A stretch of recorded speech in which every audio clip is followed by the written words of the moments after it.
Man's voice. Once upon a time, a long time ago, a king and a queen had a beautiful daughter named Fiona. The pages flipped to one page of older Fiona's human form during the day, and her ogre form during the night. Man's voice. But she was possessed by a terrible curse. By day, a lovely princess, by night, a hideous ogre. The pages then turned to the pages with the knight kneeling, holding a bouquet of flowers, and Fiona waiting in the tower guarded by a certain dragon's tail. Man's voice. Only true love's kiss would lift her curse. So Fiona waited in a tower, guarded by a dragon, until the day when her true love would arrive. The next pages showed Harold and Lillian in a carriage, racing away from their safe kingdom and into the dark, foreboding forest. Man's voice. But as the days turned into years, the king and queen were forced to resort to more desperate measures. Flashback. Years ago, before Harold and Lillian had reunited with their daughter, the horses pulling the carriage that carried the king and queen raced through the forest like mad. Inside the carriage, the king and queen held each other's hands in worry. The carriage then arrived towards an even more eerie part of the forest. It was Crone's Nest Carriage Park, a medieval trailer park. The signs underneath the main said "No vacancy" and "Abandon all hope ye who enter here." Two witches guarding recognized the royal carriage and opened the gates, allowing the carriage inside.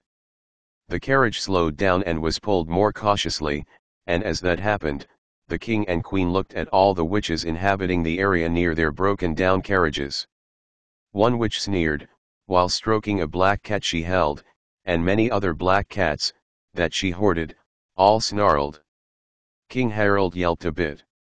Then he and Lillian saw another witch dumping out trash from the window of her carriage, while one witch standing by, smirking, as she made a kissy noise to the king.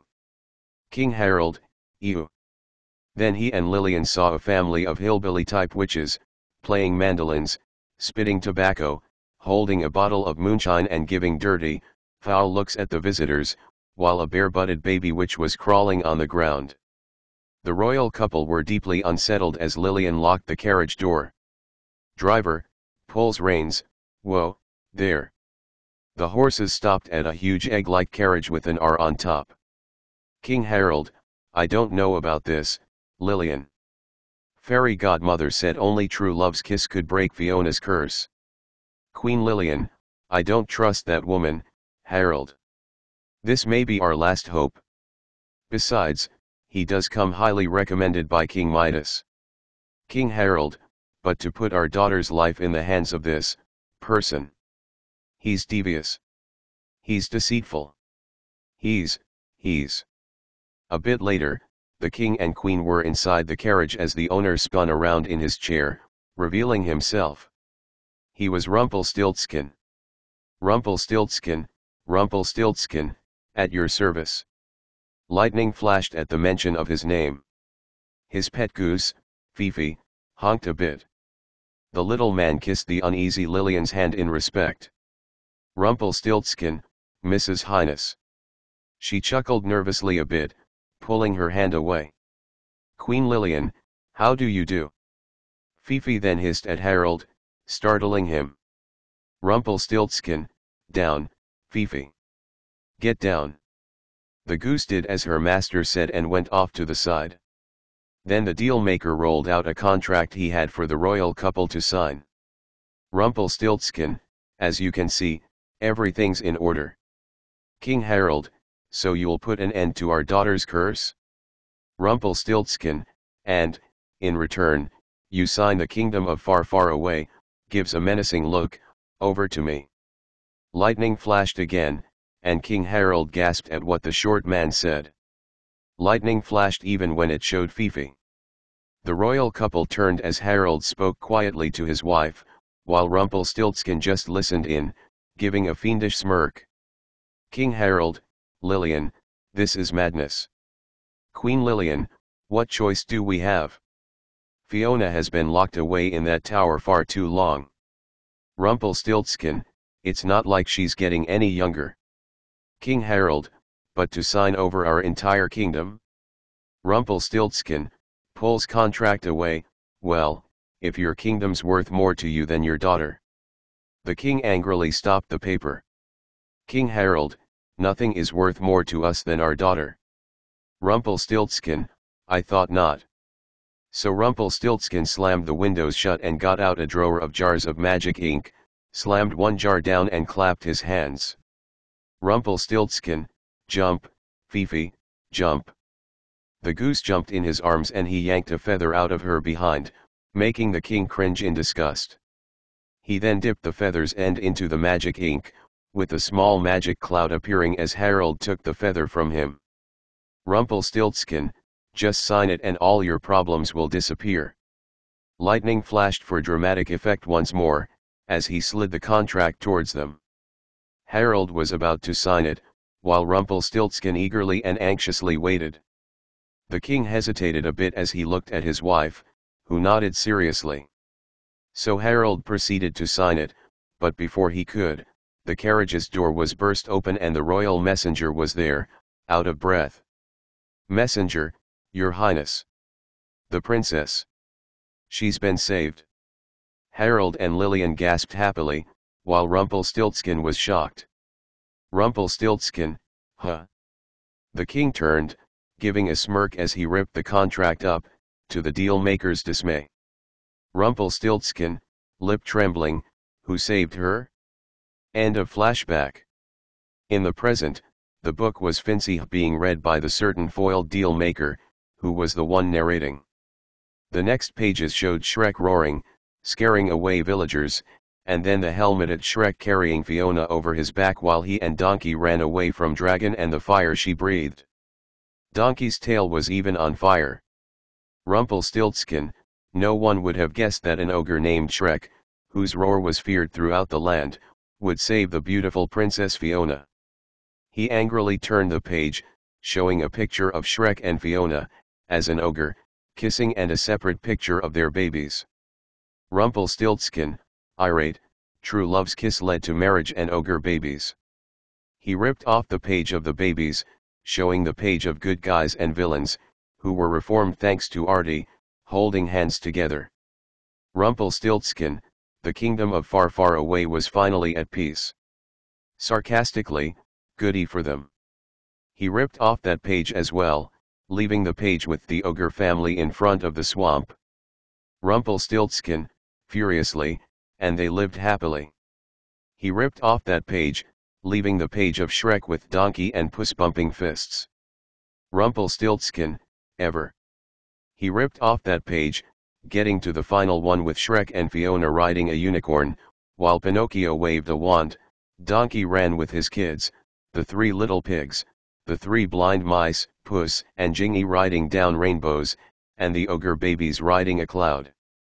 Rumpelstiltskin, after. He ripped out that as well, and fumed while clenching the page in fist. He was shown to be reading the book in a library. Then, Pinocchio, wearing an apron, appeared and saw what he was doing. Pinocchio, sir. You're gonna have to pay for that. He quickly realized he ripped a book that didn't belong to him, as he turned to the wooden puppet.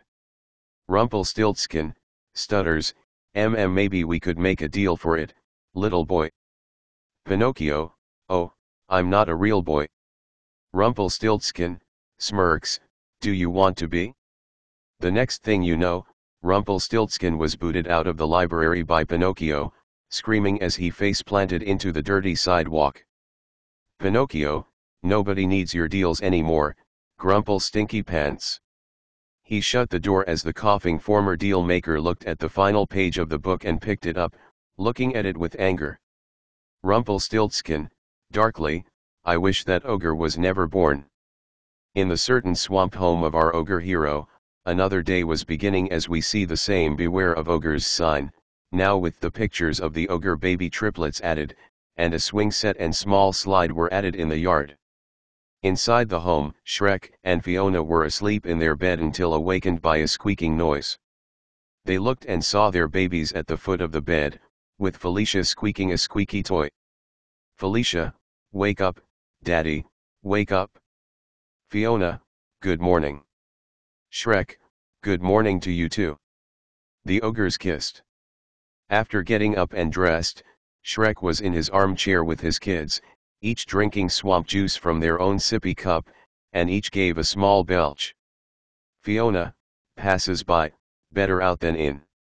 Shrek, chuckles, that's my line. A bit later, Shrek brought Fergus over to the changing table. Shrek, did my little Fergus make a, jumps back, whoa. Waves hand in front of face, big, grown-up ogre stink. Sometime after changing Fergus, Shrek went outside with the full rotten diaper, heading to the diaper pail. Shrek, oh, that's diabolical. He dumped it in, and then he took a newspaper, heading to the outhouse. At this time, a bus-sized chariot known as the Star Tours chariot appeared, with a tour guide and tourists here to see the famous ogre. Tour guide, through megaphone, and on your left, the lovable lug that showed us you don't have to change your undies to change the world. The ogre gave an annoyed look before closing the door to the outhouse. Tour guide, through megaphone, I wonder what Shrek's up to in there. Next, Shrek was trying to fit a little shoe onto Farkle's foot, with Farkle moving his little legs around, and was having trouble trying to put it on. Shrek, get in there. Get, it's impossible to put on. Fiona then showed up and thought she would help. So she placed it on her son's foot. Fiona, okay, begins tying, the dragon goes under the bridge, through the loop, and finally, into the castle. The parents then blew on their baby's cheeks. A bit later, Shrek thought he'd have some time to himself, so he sat in his armchair with a glass of eyebaltini in his hand, and just when he was about to sip it, a certain donkey popped his head through the window. Donkey, play date. The startled ogre yelped as he fell back. Then Donkey and his kids came in to spend time with Shrek and his family. Donkey, singing, winter, spring, summer, or fall, all you've got to do is call. That night, at dinner, Puss flipped in the air and landed on the dinner table, finishing a story being told to the kids. Puss, then Shrek kissed the princess. She turned into a beautiful ogre and they lived. Donkey, happily. Fiona, ever. Shrek, after. The kids all jumped and cheered. After the guests left and the triplets were put to sleep, Shrek took some dishes from the table and headed to where Fiona was washing some dishes at the sink next to the window. Fiona then saw a star whizzing by. Fiona, look. A shooting star. She closed her eyes, scrunched up her nose and crossed her fingers. Shrek, so, what did you wish for? Fiona, that every day could be like this one. Shrek, come here, you. The two then embraced and kissed, while Puss sat on the side of the window, playing a guitar as he sang a tender song. Puss, singing, one love one heart, let's get together and feel all right. The next morning, Shrek was awakened the same way he was yesterday, by the squeaking of his kid's squeaky toy. Felicia, morning, Daddy. Fiona, morning. So, the events from yesterday began to happen again, starting with Shrek burping his babies. The boys belched, but Felicia broke wind. Fiona, passes by, better out than in. Next, it was changing time. Shrek, did my little Fergus make a? Before he could finish, a fountain of fluid sprayed at his face and even got into his mouth, but thankfully, it was coming from a goldfish Fergus squirted water from as he giggled. Shrek, takes the fish, cute. Real cute. He took the fish and dropped it back in the goldfish bowl. Then, after taking the diaper to the pail outside, he went to the outhouse with the tourist chariot arriving again, to his annoyance. Tour guide, through megaphone, this lovable lug taught us you don't have to change your undies to change the world. He slammed the door. Later, he hoped to have some alone time and drink his eyebaltini in his armchair, but Donkey showed up again. Donkey, play date. He and his kids barged in, and as he sang, the dronkeys flew around, chasing the giggling ogre babies. Then, Shrek decided to relax in the mud pit outside, but suddenly Fiona came outside. Fiona calls out, Shrek. The outhouse is clogged up. Shrek's eyes widened. That night, the story that was told at dinner the previous night was told again. Puss, she turned into a beautiful ogre and they lived. Donkey, happily. Fiona, ever. Shrek, confused, after? Then the routine happened again with Shrek being woken up by his babies and the squeaky toy, and this time, the triplets were in the bed between the parents, with Farkle pounding Shrek, who looked like he barely got any sleep. Felicia, Daddy, get up. Fergus, morning. Next, it was time for burping.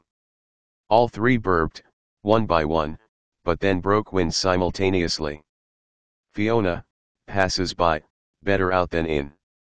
After Shrek tossed the diaper away, the tourists visited yet again. Tour guide, through megaphone, this lovable lug. Shrek slammed the door of the outhouse. Then Donkey barged in through the door with his kids flapping in. Donkey, excitedly, play date. Shrek, gets knocked over, no. The dronkeys floated while carrying the babies, with some fussing. Then, as Shrek, with a towel around himself, tried to get to the mud pit for some relaxation, Fiona called out again. Fiona, calls out, outhouse again. He winced. Then, another day, we see Shrek trying to fit the shoe onto Farkle. Shrek, come on. His son then kicked him in the chin. Next, we see instances of the babies drinking and belching, and of Shrek throwing a diaper away in the pail in the winter, on a rainy day, and in the spring. One day, the tourist chariot returned, knocking the outhouse over while Shrek was on the john. Tour guide, through megaphone, undies. When it was playdate time, Shrek just stood frozen in the middle of the chaos that was the dronkeys and ogres' rough housing, and one of the dronkeys breathing fire. Then, he tried for the pit again, but didn't make it very far when Fiona's voice called out. Fiona's voice, outhouse. He walked back in annoyance. We then see the babies bouncing in bed with Felicia hitting her dad softly with her toy, but Shrek was lying on the floor and did not make any motion. Felicia, get up, get up. Finally, it was the dinner/story portion of the seemingly repetitive cycle. Puss, and they lived. Donkey, happily. Fiona, ever. Shrek, monotone, after. Later, everyone was asleep, all except for Shrek, who was awake by all the same routine every day.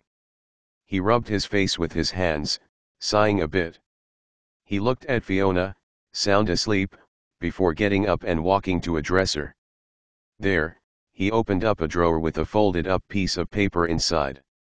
He unfolded it, revealing it to be an old wanted poster of him back from before he met Donkey, rescued Fiona, and all his other adventures happened.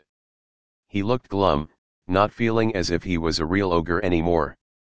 He hung the poster up on the corner of the mirror, and then he looked at the mirror, trying to see if he had any of it inside him. Shrek, softly, roar. Roar.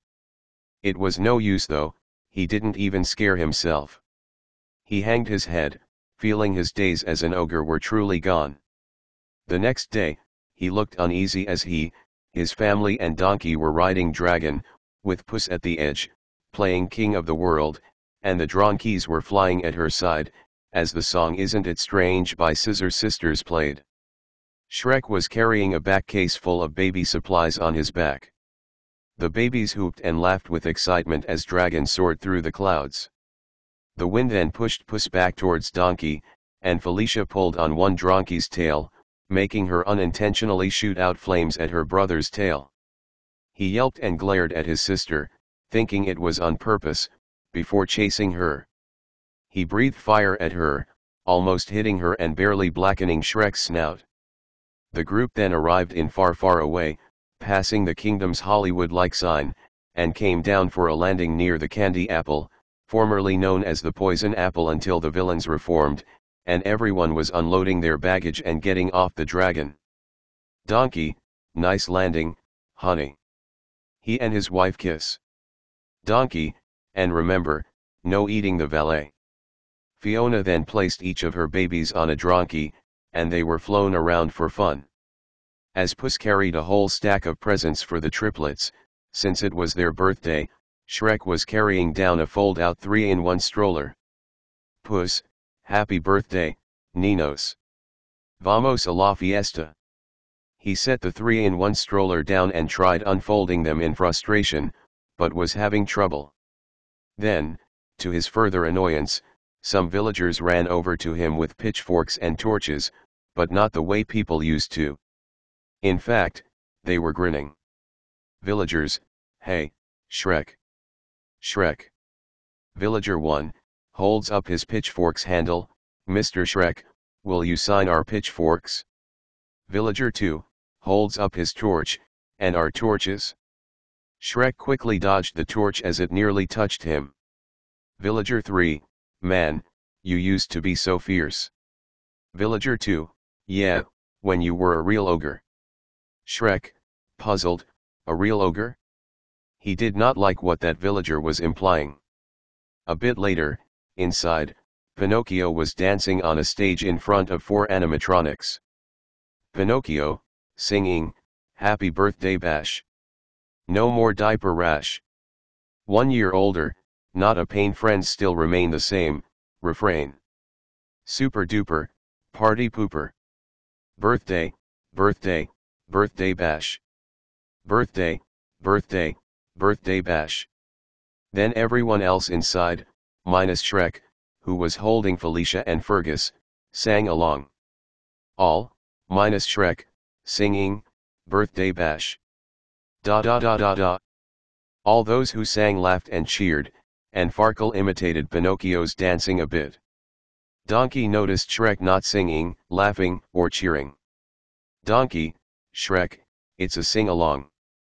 You've got to sing along. Shrek, no, thanks. Donkey, please. I'll be your best friend. Shrek, why does being your best friend entail me doing everything I don't want to do? As he talked, Felicia squeaked her toy right in her father's ear.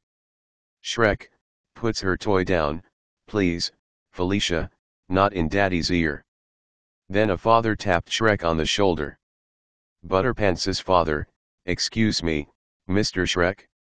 Could you do that ogre roar of yours for my son? He's a big fan. Next to him stood his son, a chubby little boy with a grumpy-looking straight face and lollipop in his fist. Butterpants, do the roar. Shrek, you know, I'd rather not. It's my kid's birthday party. Butterpants, do the roar. Fiona then came by and took Fergus off Shrek to hold him for a little bit. Fiona, honey. Why don't you go check on the cake? Shrek, sighs, sure. He went to go check on the birthday cake. Fiona, and don't forget the candles. At the kitchen area, the Muffin Man was finishing putting some decoration on Jingy's legs. Muffin Man, hold still. Once Jingy was done, he stood up with his legs frosted, appearing to look like chaps, and he even wore a cowboy hat made of frosting to boot. Jingy, thanks for the pants, Muffin Man. I always wanted chaps. Prances around, yee-haw. Giddy up. Shrek then arrived at the counter. Muffin Man, grins, ah, Monsieur Shrek. Jingy, howdy, Shrek. The baker then got out a tray holding a frosted cake, decorated with a cutesy grinning ogre head with candy corn for teeth. Muffin Man, your cake. Voila. Shrek was appalled by this. Shrek, what is that supposed to be? Jingy, that's Sprinkles the ogre. Doris, wearing party service clothes, and picking up some plates, spoke. Doris, isn't he cute? He looks just like you. Donkey, except happy. It's a party, Shrek. You gotta cheer up. Shrek, still feeling bitter, started carrying the cake away. Shrek, through his teeth, I'm in a great mood, actually. Donkey, excitedly, "Oh, I'm gonna lick me a rainbow." So he licked the cake. Shrek, donkey. Then Butterpants and his father appeared next to him again. Butterpants's father, as long as you're not doing anything, how about one of those famous Shrek roars? Butterpants, do the roar. Shrek, let me set you straight, Butterpants. An ogre only roars when he's angry. Chuckles a bit, you don't want to see me angry, do you? Butterpants, do it. He licked his lollipop, while Shrek just walked away, trying to keep his anger in. Shrek, to himself, hold it together. Just hold it together. Butterpants, Daddy, he's getting away. Do something. He set the cake down at the table Fiona was at. Fiona, oh good. She then saw the cake with a big smear over it, thanks to Donkey's licking. Fiona, gasps, what happened to the cake? Shrek, trust me, it's an improvement. Queen Lillian, sees the cake, you licked it? Shrek, no. Queen Lillian, just because you're an ogre, doesn't mean you have to eat like one. Mabel, wearing service clothes as well, walked by. Mabel, looks like you forgot the candles. Wolf walked by blowing up a balloon until it popped, startling Shrek. Fiona, okay, just watch the cake. I'll go get them. Fiona went to get the candles. Shrek, confused, watch the cake. He turned and to his alarm, he saw that the cake was gone, and there was nothing left but a couple crumbs. Shrek, ahh. Where's the cake? The pigs stood there with frosting on their lips, looking guilty. Heimlich, we ate the cake. Dieter, J.A. Shrek, shocked, what? Then his babies started crying a bit, probably because they heard that the pigs ate the cake. Shrek, no, no. Don't cry, shhh. Butterpants's father, hey. I believe you promised my son a roar. Butterpants, do the roar. Shrek, unconvincingly, roar. Butterpants, don't like it? Shrek, pigs, we need another cake. Heimlich, but we ate the other cakes. The babies cried some more, and Shrek tried calming them down by bouncing them. Butterpants's father, one roar, man. Donkey, hey, everybody. Shrek's gonna do his famous ogre roar. The Dronkeys gathered around their dad, excited for Uncle Shrek's roar. Shrek, not now, Donkey. Pigs, are there any cupcakes? Dieter, we ate them, too. Heimlich, je have lollipops. Horst, no, I ate them. Dieter, you didn't share? Horst, frowns, well, you didn't share the croissants. The babies cried some more. Shrek, everything will be okay. Fiona came and took her kids, holding them. Fiona, Shrek, what's going on?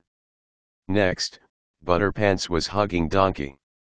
Donkey, come on, Shrek, your fans are waiting. Butterpants, do the roar. Pinocchio ran around Shrek, singing and shouting indistinctly. Wolf blew another balloon up until it popped. Then everyone all spoke or made noises at once. All of this pressure and tension going on today was taking a toll on Shrek enough, he was losing his patience, trying his best to fight it. Crowd, we need the cake. Chanting, cake. Cake. Cake. Shrek couldn't hold it in any longer, so he let out an enormous, furious ogre roar that nearly blew everyone away, even Butterpants's hat was blown off. Shrek,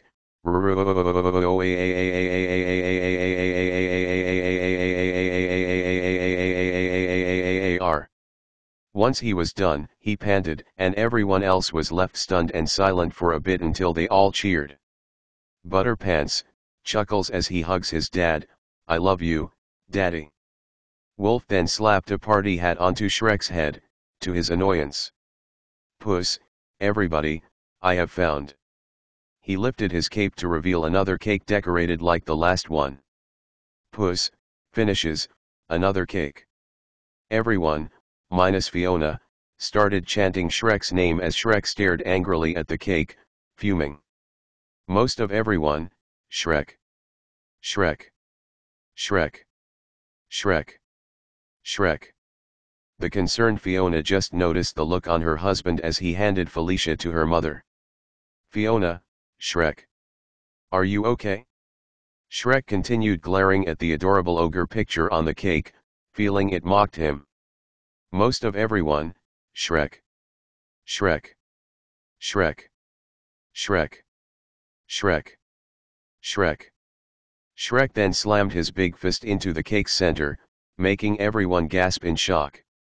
He all gave a miserable stare at everybody and even Fiona, who was more stunned than anyone else. Then he stormed out of the diner in anger. Everyone else just stood, stunned.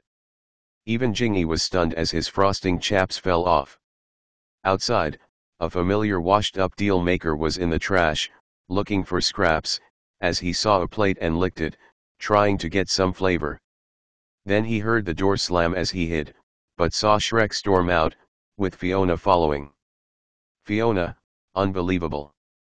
Shrek, tell me about it. Those villagers. Fiona, I'm not talking about the villagers, Shrek. I'm talking about you. Is this really how you want to remember the kid's first birthday? Shrek, oh, great. So this is all my fault. Fiona, yes. But you know what? Let's talk about this after the party, at home. Shrek, you mean that roadside attraction we live in? Mockingly, step right up. Does a mocking jolly dance, see the dancing ogre. Don't worry. He won't bite.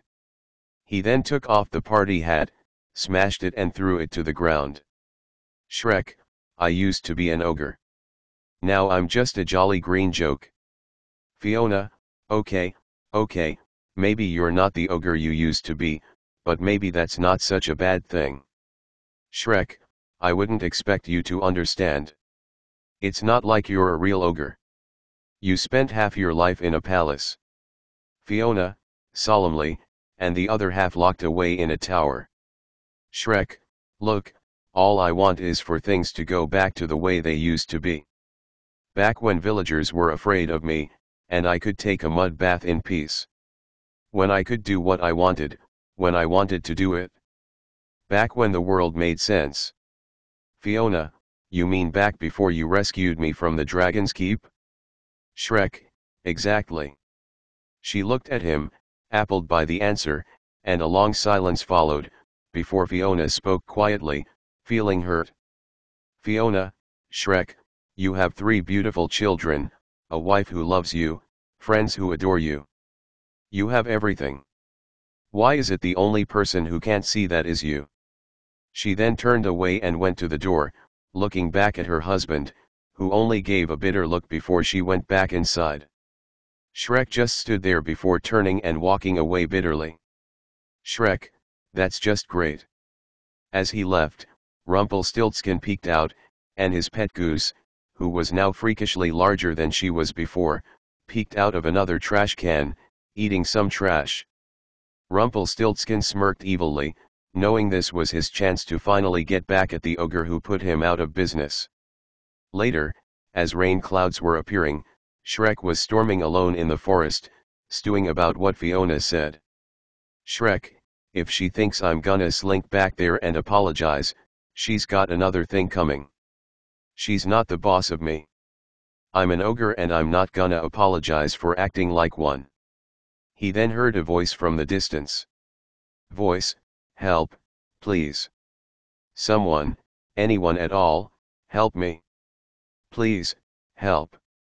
He headed over to see who it was, and in the middle of the forest, the cries of help, or so Shrek believes, came from Rumpelstiltskin, whose legs were underneath his carriage, making it appear as his carriage was broken down on top of him. Rumpelstiltskin, please, help. I'm stuck. Help. Oh, please, help. Someone, anyone. Help me. The pain. Shrek rolled his eyes as he went over and used his strength to lift up the carriage. Rumpelstiltskin squints eyes, I can see a bright light. A tunnel. Grandma. Is that you? Shrek, dryly, yeah, it's me, Granny. Rumpelstiltskin, pretend alarm, an ogre. He scooched back underneath in fright. Rumpelstiltskin, please, Mr. Ogre, please don't eat me. Shrek, I'm not gonna eat you. Rumpelstiltskin, but you are an ogre, peeks out, aren't you? Shrek, yeah, well, I used to be. Look, move out or get crushed. The short man quickly crawled away from the carriage. Shrek then put the carriage back down on the ground and fixed the wheel. Rumpelstiltskin, so you're not gonna eat me? Shrek, walks away, no, thanks. I already had a big bowl of curly-toed weirdo for breakfast. The former deal maker followed the ogre. Rumpelstiltskin, wait up. What's your rush? Where you going? Shrek, nowhere. Rumpelstiltskin, grins, what a coincidence. I was just heading that way myself. But, seriously, let me give you a ride. I insist. Come on.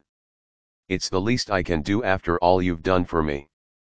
The ogre sighed, rolling his eyes, but it seemed like he was giving in. Rumpelstiltskin, I got a hot rat cooking.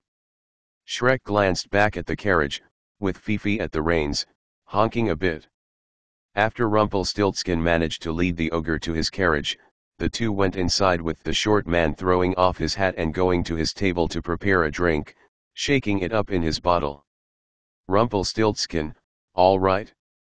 Can I interest you in a mudslide? Slug and tonic? A liquid libation to ease that frustration? He even made a fresh certain drink containing an eyeball. Rumpelstiltskin, eyeball teeny. Shrek peered into the carriage and at